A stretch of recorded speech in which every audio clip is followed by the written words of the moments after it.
Hello and welcome to Blythe Business News. For this edition, I'm joined by Jeremy Asher, who is Chairman and Chief Executive of Tower Resources.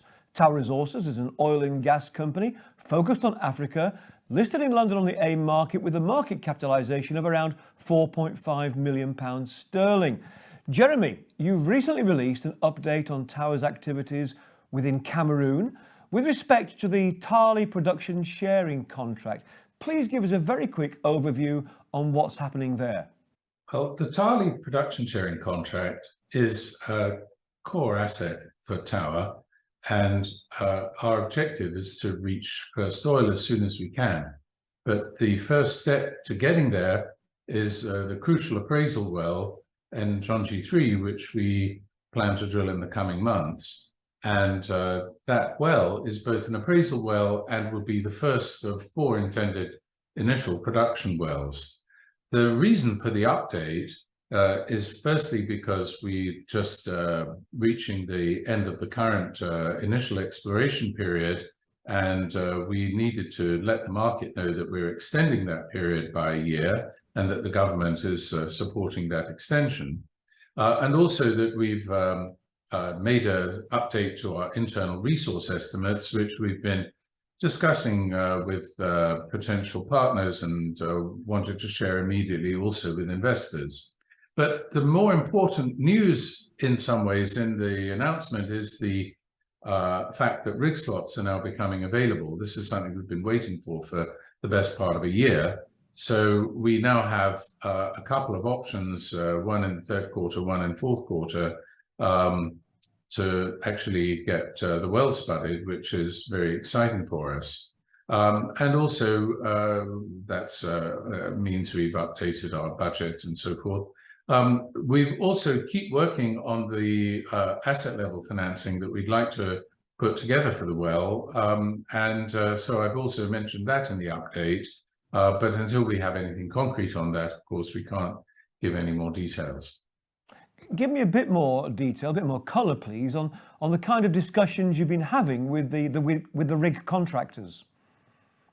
Well, one of the issues with the current rig market is that, as everybody, I think, is aware, it's become much tighter since last April when not just the oil prices were high, because they've been high for a while, but the decision was made by Aramco to take a lot of capacity out of the market. They took something like 26, 27 rigs, and that was a lot of the available shallow water fleet. So whereas more normally when the rig market tightens, it does so quite gradually, and in this last year, all of a sudden, there were virtually no rigs available. Everything was on term contract, and the rig operators themselves wanted more term contracts to lock in the new higher rates for as long as possible. What that meant for us was that our little 30-day well is something that needs to be fitted in between other longer term 6-12-month contracts or contract extensions. So we have to work closely with the rig operators and with the other oil and gas operators to find gaps where we can slot our needs in to other existing schedules. And we were always confident that would happen, not least because we've got all our long lead items already ordered and ready, our well designs ready to go, so we can work at fairly short notice. But on the other hand, we had to wait for those slots to come up. It's been frustrating, but now we see a couple of good opportunities with rig operators that we know well and rigs that we know well, both of which are also rigs that would not require substantial amounts of mobilization, demobilization, because they're already, for different reasons, close to the wells. So these would be very good opportunities for us, and would allow us to get the well underway finally, which we know is what our shareholders also have been patiently waiting for. Okay, so very good news in terms of progress on the rig. What's the progress on the financing discussions? We've got two types of discussion that are going on at the asset level. There's bank financing, which we've been working on with BGFI Bank Group, and also equity type financing, farm-in equivalents, at the asset operating company level. With regard to farming, we have several really quite well-informed people who we really love to partner with, working in the data room at the moment, who are all definitely very interested in the project. So we're optimistic of putting something together reasonably soon. The bank financing we'd also love to do, because the more bank financing we have as soon as possible, the less equity we have to give away, which is good for us, good for our shareholders. But that has been a slow process. And as I mentioned in the announcement, part of the reason is because the amount that the local bank can lend is limited by their own capital requirements. So they need the increase in capital from the bank group to do the new lending they want to do, both with us and with other customers in Cameroon. So we're hoping that will also get greenlit fairly soon. But as I've tried to explain to shareholders, it's a process that we don't completely control, and it's not entirely to do with us. But the fact that the project has the full support of the Cameroon Bank, and we know that the Cameroon Bank is, something that the bank group as a whole want to expand, leads us to believe that with patience, we'll get there. And it would be very nice to have the first level of bank financing in the project as well as early as possible. So we hope to have positive news on all those things reasonably soon.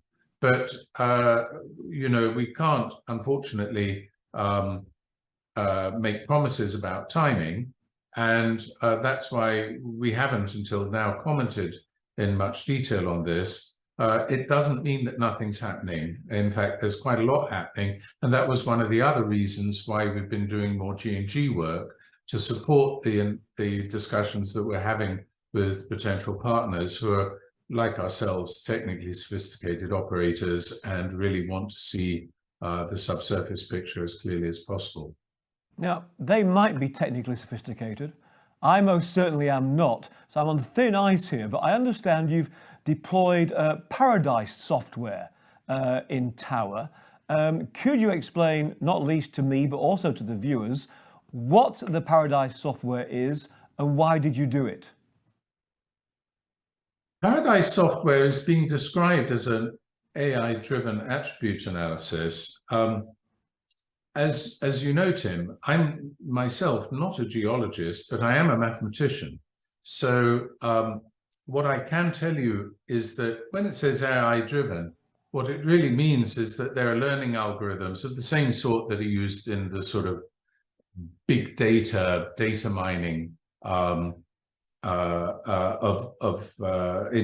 all areas, and it's not just oil and gas, to allow one to handle very large amounts of attribute data on each individual data segment that we have in the seismic database. Now, what this allows us to do is it's kind of like an enhancement of the resolution that we already had after doing all the reprocessing of the seismic data that we did in 2018.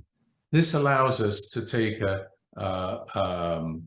much closer look at the attributes that we're typically seeing for oil and for gas within the seismic, and we can control that by looking at the wells that we already have in the blocks.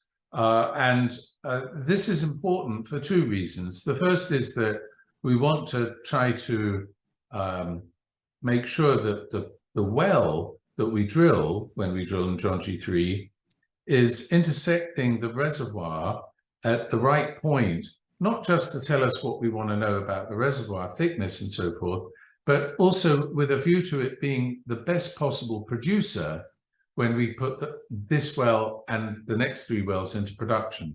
So that means we want to try to avoid as much as possible of the gas cap, which we believe is present, and hit as much as possible of the pay zone in the reservoirs that we know are already oil-bearing and are connected to the discovery wells. There's also several reservoirs which are pretty clear on the seismic, but where the original discovery wells, because they were drilled right at the edge of the license, I mean, not the license, the structure, they didn't intersect these reservoirs. So we also want to make sure that we do intersect all of those other additional reservoirs where we can only book prospective resources at the moment, but where we're highly confident that the that the oil is also there. Now, what the analysis has showed us is that, first of all, I think we've raised our confidence level on the amount of oil in those reservoirs that we haven't already drilled through. And secondly, we found what we think is the optimal angle to deviate this first well, which we'd originally planned to be vertical. We're going to deviate it in order to maximize the amount of pay we hit and make sure we hit the right points in those additional reservoirs to maximize the amount of stack pay we have in this first well. Okay, thanks for that, Jeremy. Can you now please go into a bit more detail about the updated resource estimates and risks for the reservoirs connected to NJOM1 and NJOM2 discovery wells, and what does that mean for the future of the company? Well, Njonji-3 is planned to penetrate the Njonji-1 fault block that's connected to the Njonji-1 and 1B wells. And everything I said is therefore really just now is really about the pay zones that we expect to encounter in Njonji-3 and what we will be hopefully being able to add to reserves immediately in the Njonji-1 fault block, and part of the southern fault block too that's connected to Njonji-1 in what we call the PS9 reservoir. But we also saw a lot of interesting information about the Njonji-2 fault block, which is the sealed off section that's also oil and gas bearing in the northern part of the structure. And in particular, we saw very clear evidence of something we'd expect, but couldn't be certain of from the Njonji-2 discovery well, which is an oil leg below the gas cap that we encountered in one of the other reservoirs there. So we are more confident both about the quantity of oil in the Njonji-2 area and also how best to drill to access that oil without having to deal with too much of the gas in Njonji-2.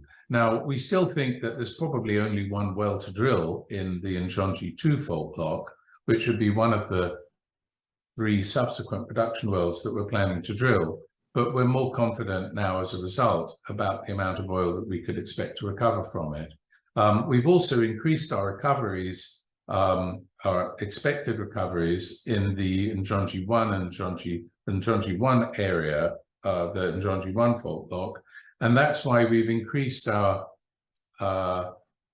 total estimate of the risked P-mean recoverable resources in all 3 fault blocks to something just in excess of 35 million barrels of oil. And although our base case in our financial projections is based on a more conservative picture, something more like 24 million barrels, basically the more information we get, the more we like what we see, and the amount of the prize that we expect to be able to produce from is growing. So we're very pleased about that. And I think that it both makes it easier to conclude, I hope, successful partnership discussions on the well, but also just increases the potential size of the prize for our shareholders. Jeremy, thank you ever so much for that, the detail you've given us on the recent market update. Let's just look to the future a little bit. Investors like news flow. So what can we expect? Give us a few senses of, a few ideas what we can expect coming out of Tower in the next few months. What should we be looking out for? Operationally in Cameroon, I hope that we will put together both the well financing and rig contract. Obviously, we'll let the market know when the formal license initial period extension comes through, but we should bear in mind that in the past, this has sometimes come through in weeks, sometimes in months. The most important thing is the rig and the financing. But we do also expect to have news on South Africa and Namibia. In South Africa, as we've already explained to shareholders, there's a long-term farming process being run by New Age, and there are serious discussions going on there. We have to wait until they lead to something, but I hope that there will be something happening there reasonably soon. And also, we are working on the planning for the environmental consultation process that needs to be done ahead of the 3D seismic acquisition. So there will be some news. I can't promise on dates, especially because New Age is the operator rather than us, but that is all in process. In Namibia, obviously, this is a very exciting license for us and is attracting a lot of attention. We've been working on basin modeling, which is that process of understanding where the charge can come from, the source rocks, and where the charge can come from, where it can migrate to, in order to prioritize the areas where we want to acquire fresh 3D seismic under the work program we've agreed with the ministry. And we're reaching the end of that, and I do hope we'll be able to share some of that output, perhaps as early as the end of May, with the market. But that's also important because even though we don't have a formal farm-out process going on the Namibia block, not least because we want to have the basin modeling work done before there's anything to discuss with anyone. Nevertheless, there's sufficient activity and interest in the area that we have had inquiries, and I think that once we've got the basin modeling work, we'll have a basis for proper discussion with people. So there may be further news beyond that, but the most immediate thing will be the basin modeling work, which I hope will allow our investors to better understand the scale of the opportunity in that license, which, as you know, is we have one of the 3 largest acreage positions in Namibia. Jeremy, thank you for that. That was Jeremy Asher, Chairman and Chief Executive of Tower Resources. Tower Resources listed on the AIM market in London, giving us a very good update on the progress in Cameroon, a reference there to South Africa, and also some exciting, tantalizing hints as what might be coming in Namibia. That's it for this edition of Blythe Ray Business News. Thanks for watching.